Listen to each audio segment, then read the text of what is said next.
আসসালামু আলাইকুম, আশা করি সবাই ভালো আছেন। আজকে ইচ্ছে করলো বেলপুরি খাবো, পরিবারের সবাইকে বেলপুরি খাওয়াবো। তো সেই জন্য আজকে আমি বেলপুরি বানালাম। তো বেলপুরি বানিয়ে আমি প্রথমে রেডি করলাম হচ্ছে বেলপুরির যে ভিতরে যে পুরটা দেয় সেটা হচ্ছে বুটের ডাল দিয়ে বানানো হয়। তো সেটা বানানোর পর আমি সালাদ আইটেম যেগুলা পেঁয়াজ, টমেটো, নাগামরিচ, তারপর শুকনা মরিচ সেটা কাটলাম, সেটা রেডি করলাম এবং তারপর সবগুলা একসাথে করে একটা সুন্দর করে পুর বানালাম এবং এর মধ্যে বেলপুরিতে টক লাগে।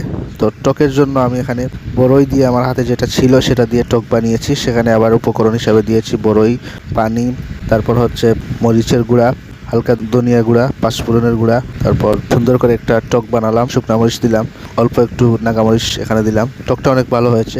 বেলপুরি বলেন, ফুচকা বলেন, সেগুলাতে টক ছাড়া কিন্তু ভালো লাগে না। তো সেই দিক দিয়ে আজকের টকটা সুন্দর হয়েছে। তারপর আমি আমার বানানো বেলপুরিগুলা সুন্দর করে যেভাবে বেলপুরিওয়ালারা বানায় সেভাবে আমি এটা প্রস্তুত করলাম। তো সুন্দর করে সেটার ভিতরে পুর দিয়ে টক, মরিচ, পেঁয়াজ সব কিছু দিয়ে সুন্দর করে প্রথমে একটা টেস্ট করলাম। আলহামদুলিল্লাহ ভালো হয়েছে।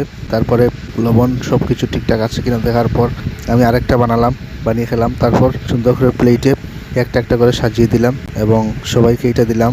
এবং আমার একটা প্রিয় খাবার, আমি যখন ইউনিভার্সিটি লাইফে ছিলাম তখন এইটা প্রায়ই খেতাম। আমার একটা প্রিয় খাবার হচ্ছে বেলপুরি।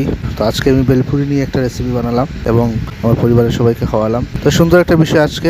সবাই ভালো থাকেন। আসসালামু আলাইকুম।